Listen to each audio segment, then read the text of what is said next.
बारिश की लड़की भाग 18। रुद्रवीर उसे लेकर पहले शॉपिंग मॉल गया।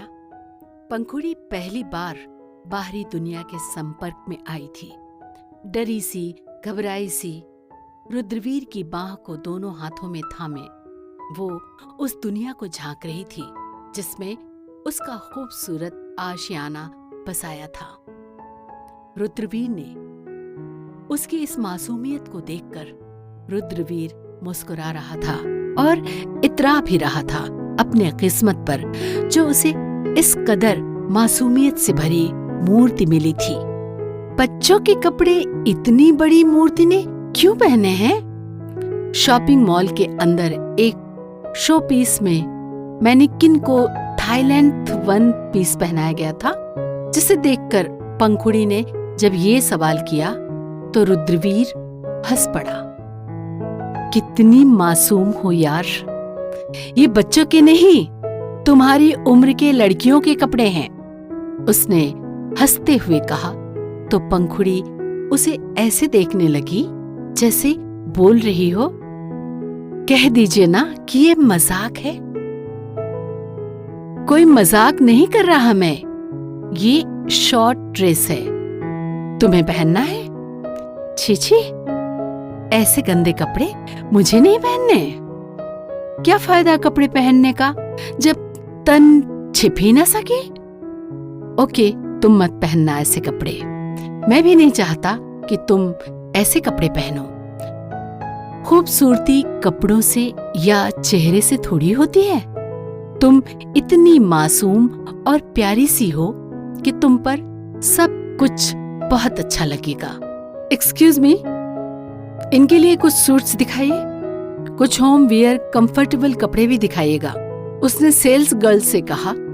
तो वो पंखुड़ी से बोली, आइए मैम, आपको लेटेस्ट कलेक्शंस दिखाती हूँ।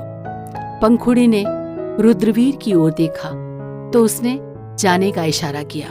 थोड़ा झिझकते हुए वो सेल्स गर्ल के साथ चली गई, पर उसे कुछ समझ ही नहीं आ रहा था। वो बार बार रुद्रवीर की ओर देख रही थी। क्या हुआ पंखु, कुछ पसंद नहीं आया? रुद्रवीर उसे देखकर उसके पास गया तो पंखुड़ी तुरंत उसके पास खड़ी हो गई। बेटा, मैं तुम्हारे साथ ही हूं ना, फिर इतना क्यों घबराना? अच्छा, तुम बैठो, मैं तुम्हारे लिए पसंद करता हूं, बैठो। उसे बिठाकर रुद्रवीर ने उसके लिए कुछ डिजाइनर सूट और आरामदायक कुर्ती प्लाजो खरीदे। घर में पहनने के लिए टॉप और कंफर्टेबल ट्राउजर भी लिया उसने। उसके बाद वो लोग मेंस सेक्शन में गए, जहां पंखुड़ी से पूछ कर अपने लिए उसकी पसंद का रुद्रवीर ने भी लिया। मॉल के ग्रोसरी सेक्शन में जाकर उसने किचन के और घर के कुछ बेसिक जरूरी सामान खरीदे। वो सब कुछ अकेले उठा रहा था, जिस पर जिद करते हुए पंखुड़ी ने कुछ शॉपर्स उठाए। उसे जिद करते देखकर रुद्रवीर को उस पर ढेर सारा प्यार आ रहा था। सच, इतने प्यार से कोई जिद करे तो बंदा कभी ना कर ही नहीं पाएगा। घर लौटकर दोनों बुरी तरह थक गए थे। सामान में से चाय पत्ती, चीनी और दूध निकालकर रुद्रवीर ने 2 कड़क चाय बनाई और एक पंखुड़ी को दिया। जब पंखुड़ी चाय का पहला घूंट पी रही थी तब रुद्रवीर को देखकर ऐसा लग रहा था जैसे वो 12 बोर्ड का स्टूडेंट हो और पंखुड़ी वाइवा के लिए आई एक्सटर्नल एग्जामिनर।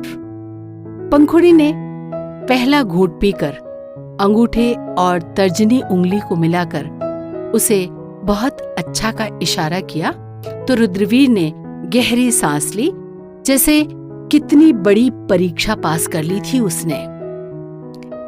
लंच उसने बाहर से ही ऑर्डर कर दिया था। दोनों साथ में लंच कर रहे थे। ना जाने उसके दिल में क्या आया, उसने अपने हाथ से बाइट पंखुड़ी की ओर बढ़ाया। पंखुड़ी ने एक पल उसे हैरानी से देखा, फिर उसके हाथ से खा लिया। आंसू की एक बूंद उसके गाल पर लुढ़क गई, जिसे रुद्रवीर ने प्यार से अपने अंगूठे से पोंछ दिया। आज माँ बाप की मौत के बाद पहली बार किसी ने पंखुड़ी को यूं प्यार से खिलाया था। उसका पेट तो प्यार से ही भर गया था, जज्बात दिल में उमड़ रहे थे। उसने रुद्रवीर की ओर बाइट बढ़ाया। नजरें झुकी हुई थीं, शायद झिझक थी। मुस्कुराते हुए उसके हाथ से खाते हुए रुद्रवीर ने शरारत से उसकी उंगली पर हल्के से काटा तो पंखुड़ी ने तुरंत अपना हाथ पीछे कर लिया और उसे घूरते हुए बोली, छोटे बच्चे हैं क्या आप? कोई ऐसे शरारत करता है क्या? मैंने क्या किया पंखु? क्या किया आपने? आपने मेरी उंगली पर काटा। सच में मैंने ऐसा किया? कितने दुष्ट हैं आप, ऐसे बन रहे हैं जैसे आपको पता भी नहीं है। अच्छा, अब नहीं काटूंगा, अब मैं नहीं खिलाऊंगी। पंखु, खिलाओ ना प्लीज। तुम्हें पता है, जब माँ थी तो वो ऐसे ही मुझे खिलाती थी, लेकिन फिर इतना बोलकर वो चुप हो गया। पंखुड़ी को उसे यूं उदास देखना बिल्कुल अच्छा नहीं लगा। आवाज में थोड़ी नाराजगी लाकर वो बोली, अब से आपने मेरी उंगली काटी ना तो मैं भी आपकी उंगली काटूंगी। उसकी ओर बाइट बढ़ाकर पंखुड़ी ने कहा तो उसके प्यारे एक्सप्रेशन को देखकर रुद्रवीर ने हंसते हुए उसके हाथ से खा लिया। मिलते हैं अगले भाग में।